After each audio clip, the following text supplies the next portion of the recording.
تو چلیے شروع کرتے ہیں۔ صحیح بخاری میں حدیث ہے، ام العلا کہتی ہیں کہ عثمان بن مظعون رضی اللہ تعالیٰ عنہ ایک بوڑھے صحابی تھے، بیمار ہو گئے تو میں ان کی خدمت کرتی تھی، جب وہ فوت ہو گئے تو میں نے کہا کہ اے عثمان اللہ کے ہاں تو تیرے لیے جنت ہے، تو نبی علیہ السلام پاس کھڑے تھے تو آپ نے فرمایا تجھے کس نے کہہ دیا؟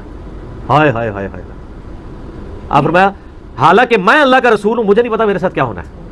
یہ بخاری کے الفاظ ہیں۔ تو ام العلا کہتی ہے اس دن کے بعد میں نے تہیہ کر لیا کہ میں کبھی کسی کے بارے میں نہیں کہوں گی کہ یہ جنتی ہے۔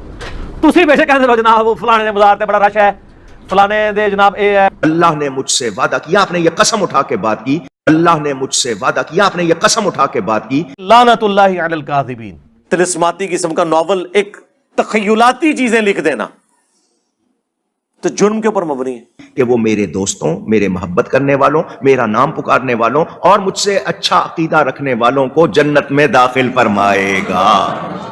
ہم نعرہ غوثیہ یوں ہی نہیں لگاتے، پکارتے ہیں ان کا نام، کیونکہ جو ان کا نام محبت سے پکارے گا اس کا بیڑا پار ہو۔ کہ اللہ کی یہ شان ہی نہیں ہے کہ کسی غیر نبی کو غیب پر مطلع کرے، وہ اپنے پیغمبروں کو غیب کے اوپر اطلاع دیتا ہے۔ فرمایا مجھے حد نگاہ تک وسیع نامہ اعمال دیا گیا، جہاں تک نگاہ جاتی ہے نا اتنا لمبا نامہ اعمال دیا گیا جس میں میرے مریدوں کے نام لکھے ہوئے ہیں۔ اے نبی یہ بھی فرما دیجئے میں تو نہ تمہارے لیے کسی نقصان کا مالک ہوں اور نہ کسی نفع کا مالک ہوں۔ واضح عقائد ہیں جی، اگر نبی علیہ السلام کسی کے نفع اور نقصان کے مالک نہیں ہے تو بزرگ کہاں سے ہو گئے؟ ساری بابیں فارغ جی۔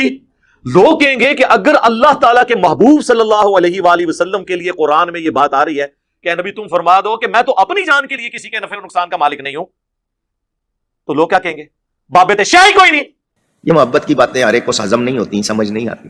تو سب تو بڑا ذلیل ہے کائنات ہے۔ فرمایا قیامت تک جو لوگ اپنی نسبت مجھ سے جوڑیں گے، مجھ سے عقیدت رکھیں گے، سب کے نام اس میں درج ہیں، اور مجھے یہ خوشخبری سنا دی گئی ہے ان تمام لوگوں کو میری نسبت سے اللہ نے بخش دیا۔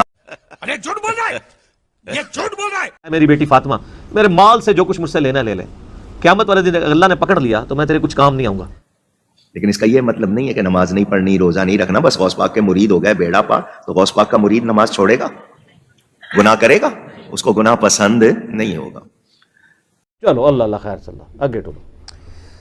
غوث پاک فرماتے ہیں دوزخ کا داروغہ ہے جس کا نام ہے مالک، اس فرشتے کا نام۔ میں نے اس سے پوچھا کہ کہانی تے کہانی، کیا میرے مریدوں، میرے دوستوں میں سے تیرے پاس کوئی ہے دوزخ میں؟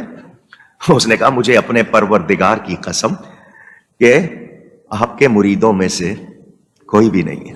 قرآن نے بتایا ہوا ہے کہ اولیاء اللہ کی کیا خصوصیات ہیں، تو اللہ کے فضل سے جب آپ وہ خصوصیات دیکھیں گے تو آپ کو یہ جو لوگوں کے بنائے ہوئے ڈکلیئرڈ اولیاء اللہ ہیں ان کے اندر آپ کو کوئی بھی اس طرح کی فضیلت نظر ہی نہیں آئے گی۔ ان میں ایک فضیلت یہ بھی ہے ان کی کہ وہ زمین میں اکڑ کے نہیں چلتے۔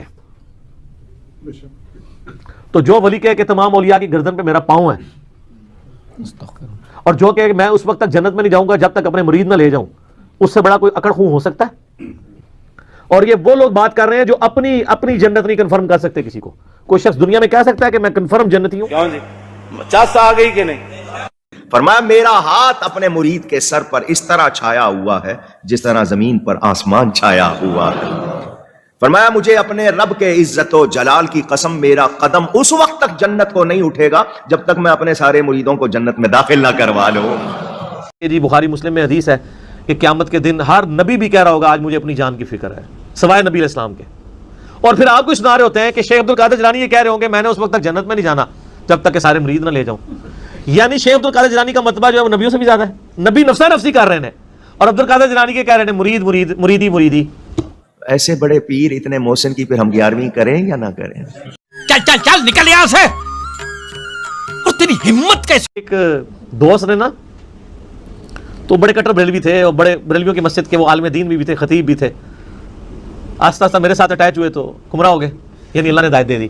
میں چھیڑنے کے لیے کبھی کہتا تھا یار وہ قیام الدین تو مطلب شیخ، وہ خود بھی قادری سلسلے میں بیعت تھے نا، تو وہ باپا جانی کے مرید تھے وہ، تو وہ میں کہ یار وہ تسی تو وہ بیعت کراندے سو، جب بیعت کرواتے تھے آپ لوگ تو کہتے تھے جی وہ شیخ عبد القادر جیلانی نے فرمایا قیامت تک جتنے میرے مریدین ہوں گے تو وہ جنت میں ساتھ لے کے جان گے۔ تو پھر وہ پنجابی میں بولا کرتے تھے کہتے ہیں انہوں نے بزرگوں کو کسی نے کھنگڑ بھی نہیں دینا ہوتے، لے کے جان گے، کھنگڑ بھی نہیں دینا کسی نے، ٹھیک ہے۔ یعنی کھانسنا آپ کو پتا نا، یہ ہمارے اردو میں پنجابی میں محاورتاً بولا جاتا ہے نا کہ آپ جب کوئی کسی کے لیے دبے الفاظ میں سفارش کرنا چاہیں تو انسان کھانس کے متوجہ کرتا ہے کہ اب ڈائریکٹ کہہ بھی نہیں سکتا تو کہ تھوڑا لحاظ کریو بندے دا.